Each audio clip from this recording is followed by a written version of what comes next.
Hi, everybody. This is Chris Fryar from the Zac Brown Band. Are you here? Yeah, baby, you're here, and you're tuned in to the Paul Leslie Hour. On this episode, we're featuring an interview with Chris Fryar, known to many as Sweets.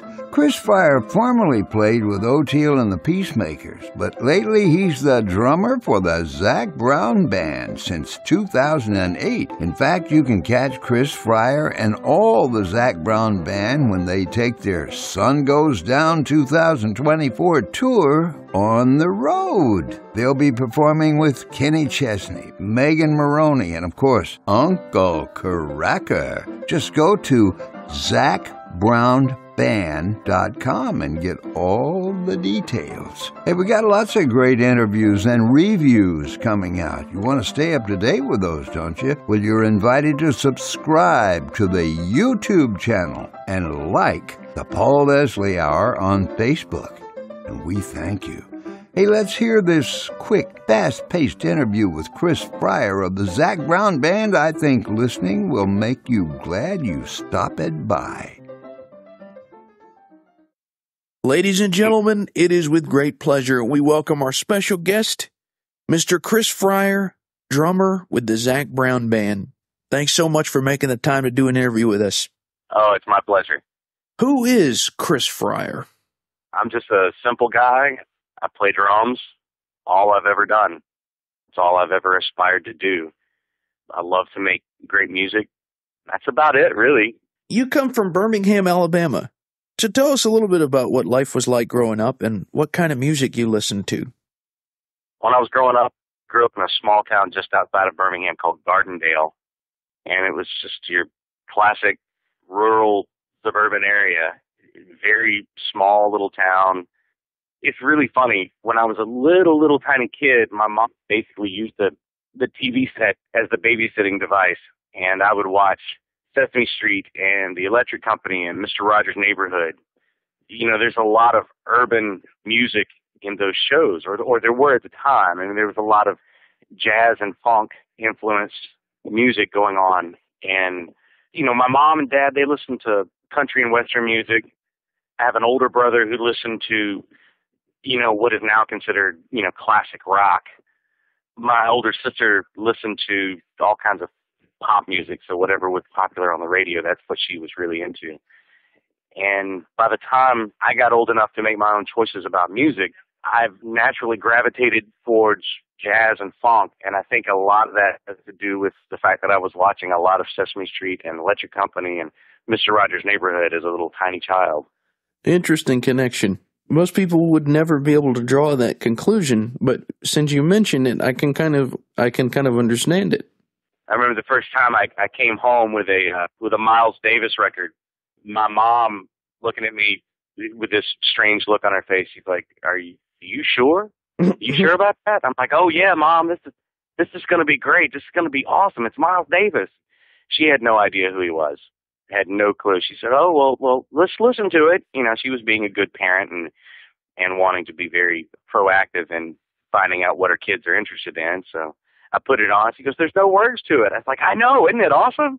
You know, I guess she didn't have to worry too much about me getting exposed to, you know, any kind of foul language or anything on a jazz record that had no vocals on it.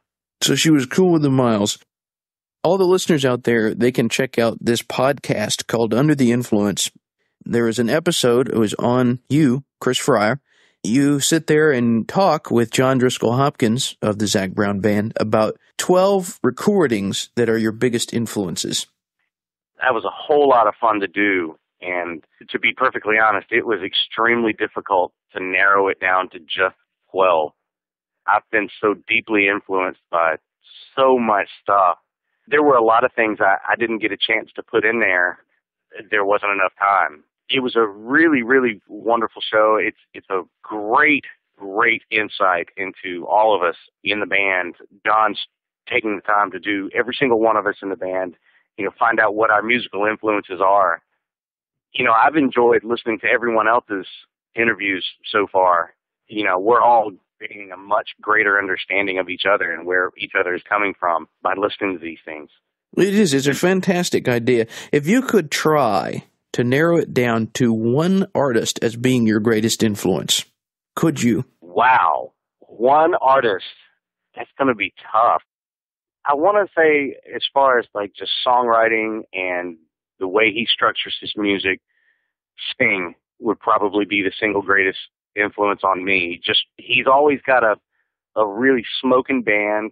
Every single player on every recording he's got, everybody's just top of their game. Everybody's amazing. And then Sting's a great lyricist as well. He really has a wonderful way with words. He can tell a story. He can paint a picture. And it really, really speaks to me. It moves me deeply. Years ago, I was doing an interview with Oteil Burbridge of Oteil and the Peacemakers, and I remember meeting you briefly. This was at the Melting Point. It was a brief meeting. Here we are today, but tell us about how you became associated with Oteil. You know, I was a fan of the Aquarium Rescue Unit back in the late 80s and early 90s. This buddy of mine, Mark Kimbrell, who also played with the Peacemakers, he and I would get together and we would find random musicians and we would just set up jam sessions at my apartment.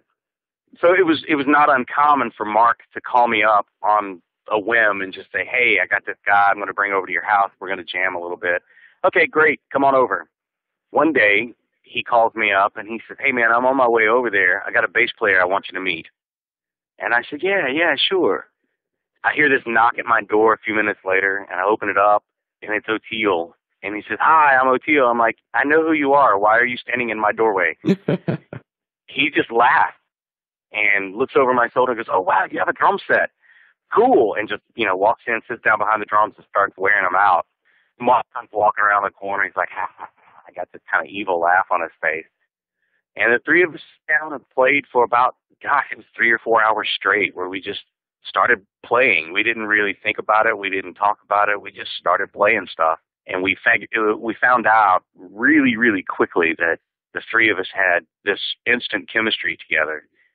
So some years later, after doing, a handful of one-off gigs and jam sessions together, I get this phone call from Oteil, and apparently he had booked a bunch of shows with the Peacemakers, and the drummer that was supposed to go out had some things come up and had to cancel out at the last minute.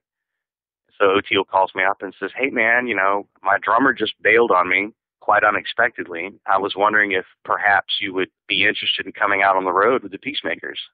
I jumped at the opportunity. I knew that it would be an experience that I would never forget and that I would learn immensely from, and both were very correct. You've had the opportunity, just in the course of playing your music, to play with a lot of really amazing musicians and to meet some really amazing people. As far as experiences of playing with people, who do you think stands at the front of the line, if you could narrow it down? Probably the most fulfilling experience I ever had was sitting in with the Allman Brothers Band. I had sat in with them a couple of times prior to this one experience, but this one particular experience, J-Mo had actually gotten sick one night and had come down with a bad stomach virus and couldn't make the show. As it turns out, I happened to be there. Mark Quinones walks up, and I'm standing next to Enrico Scott, who plays drums for Derek Crux. And Mark hands us the set list and goes, okay, J-Mo's not coming in. You guys figure out who's playing what. I looked at him. I was like, y'all can't be serious. You got to be kidding me. And I just let them hash it out, and they gave me the songs that they want to play or the ones that they wanted me to play on. And near the end of the night, on the set list, it had said whipping post. Audible at the line of scrimmage, Butch Trucks start screaming, get Fryar up here, get Fryar up here. And so I jump up there on the stage and on the drum riser, and I sit down and I look at Mark and I said, what are we playing? He goes, Liz Reed. To me, that was just one of the most fulfilling experiences. If you've listened to the Under the Influence with John Driscoll Hopkins episode that I appear on, that's one of my big influences. That one particular song, especially from the Live at Fillmore recording, and to be on stage with Butch Trucks and Greg Allman and, to play that song with two guys who were pioneering, a whole movement in rock, I could not have been any more overjoyed at the end of that night. It was a fantastic experience, and it's one that will live very closely in my heart always. Can you remember the date of that concert? Yeah, I want to say it was in perhaps June of 2007. Perhaps it may have been 2006, but it was definitely it was in the summertime of one of those 2 years. Well, what about Zac Brown? How did you become associated with the Zac Brown Band? Oddly enough, Oteil's booking agent, Baron Ruth, does a Wednesday night blues gig at a place in Atlanta called Maddie's. And it's a blues and barbecue joint. It's a really hip place. And I found out that he was doing it. And I told him one night, hey, man, you should let me come over and play with you because I love playing that kind of music. And Ben was overjoyed. He was like, yeah, okay, sure, come on. And so I had been doing that gig, and there were just all kinds of people coming in and out to sit in and jam and have a good time on Wednesday nights. And one of the guys that would come in on a regular basis, a gentleman named Tim Ussery. Tim used to play in the Zac Brown Band, and he and Zac are still really, really good friends. And when Zac called Tim up and said, hey, I need a drummer, who can you recommend? Tim had recommended that he call me. And so Zac called me up. He invited me to audition, and I drove over to Atlanta from Birmingham. And I auditioned, and there was a plethora of really great drummers that auditioned that day, one of which was Sean O'Rourke, who actually walked in right after I did. And, when Sean walked in, I thought, oh, man, I'm never going to get it because, this is Sean O'Rourke. He's played with everybody. But they really liked the way I played, and they invited me to go on a quick little weekend trip with them. They had a showcase at the South by Southwest Festival. So we drive over, we do this 20-minute showcase, we hang out, we have a good time. And then I get a call a week later, and Zac says to me, he says, hey, man, I want to make you my full-time guy. Are you interested in that? And yeah, sure. I've got 2 questions, though. And he said, okay. I said, number one, can you keep me busy? We're going to work. And he said, oh, yeah, I'll keep you busy. Okay, question number 2, can you pay me? And he said, yeah, I can pay you. We didn't talk about how much or anything. All I was interested in was making great music and being able to pay my bills. Zac certainly made sure both of those requirements were met. When I joined the band, I had no idea that the record label negotiations were going on. I had no idea that they were getting ready to start a whole radio promotion tour. Quite by chance, I get on the bus for this one really long, it's a 9-week trip that we took across the country out west. And I said, oh, wow, what are we doing? What are we going to be doing? And the management said, oh, well, we're doing this radio promotion tour. Oh, wow, cool. Never done one of those before. This will be fun. And it was the radio promotion tour for Chicken Fried, which happened to be the first single off their Foundation CD. The whole thing just sort of took off like a rocket. I absolutely had no idea, no clue. It's still very much like a rocket ship ride right now. In the course of this radio series that I've been doing, I've had the opportunity to interview pretty much the entire Zac Brown Band. Is there someone in the band that you feel a closer kinship to? I feel really close to all these guys. I really do. There's 6 of us on stage, but for all practical purposes, Durrett, who is Zac's songwriting partner, we all consider him a member of the band as well. And everybody in this whole organization is really, really close. It's like one big family, which is a really, really wonderful vibe to have when you're out on the road. I can't say that I'm any closer to any one of them than the other. I mean, everyone that I'm close to for different reasons.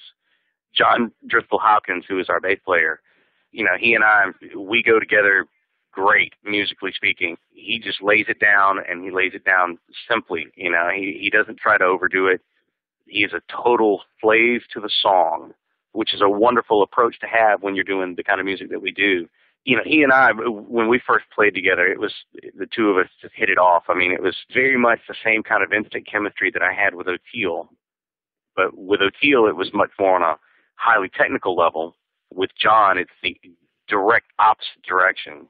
Playing with John was just immediately like putting on a comfortable pair of blue jeans. Coy Bowles, he and I both have a love for blues music. It's really, really incredible. We bonded heavily over that. Clay Cook, he's on board. He is a total Jedi. He can play anything, literally anything at all. He and I, we have a lot of the same musical ideas. It's really weird. We'll both hear things in the same way and talk about it. Be like, oh yeah, let's try that. It's really weird. Zac and I, we get musically on so many different levels. I love the way he plays. He loves the way I play. As individuals, I get along with everybody. Jimmy DiMartini, our violin player, superb musician. For all of us, one of the reasons why we all get along so well musically and as individuals is we're all very driven to keep improving ourselves and keep improving as a band. We all strive to be better, but we do it without a sense of ego involved. It's amazing because I was at the Augusta concert that you all did, and I remember Zac Brown saying that, you guys didn't win any awards at the CMAs, but when you all performed The Devil Went Down to Georgia, it was more meaningful to you guys. As great as the awards are, it was more meaningful to have the audience all on their feet and applauding because they love the songs. And, the Zac Brown Band is nominated for these other awards as well. CMAs was a wonderful experience, and whenever you get any kind of nomination in a category with other artists, it's a feather in the cap already. I mean, especially for, something like CMA, that is an industry-voted award show. To hear that we were nominated by the industry, that's some validation enough right there.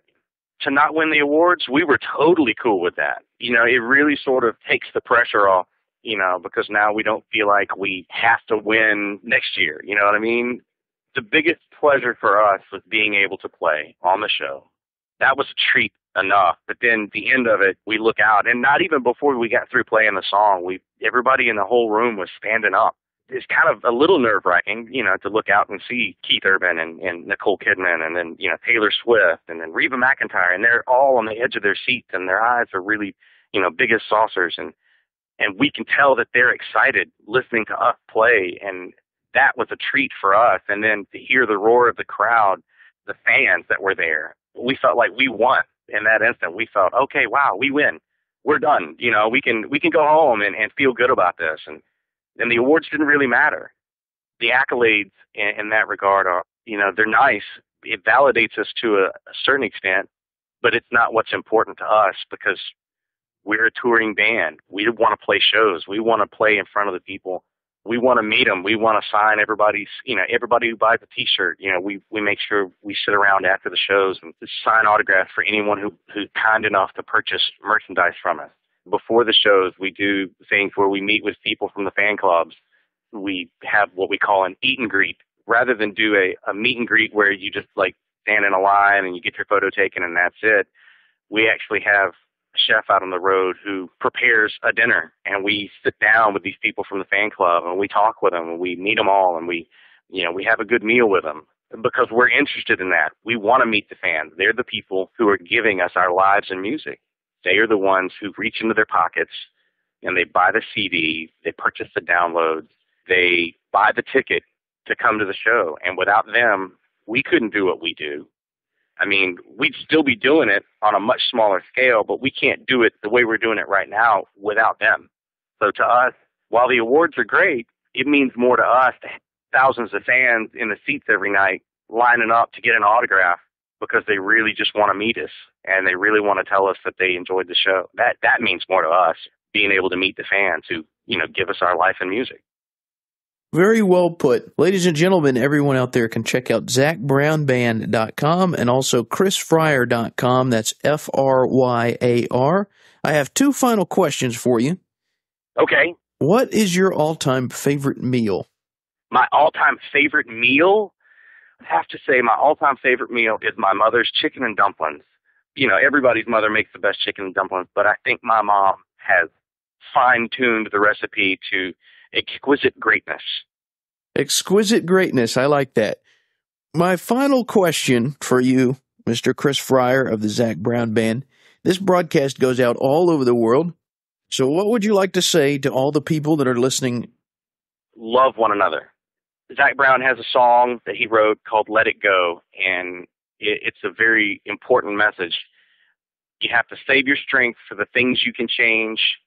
You have to be willing to forgive the things you cannot. All the rest of it, you got to let it go. if all of us just strive to do that and strive to just love a little bit more, we're all going to be okay. Very true. Ladies and gentlemen, Chris Fryar, thank you so much for doing this. Oh, thank you for having me. It's been a wonderful pleasure. Thank you so much, Chris. All right, Paul. Talk to you soon, buddy. Have fun. Bye. All right, bye.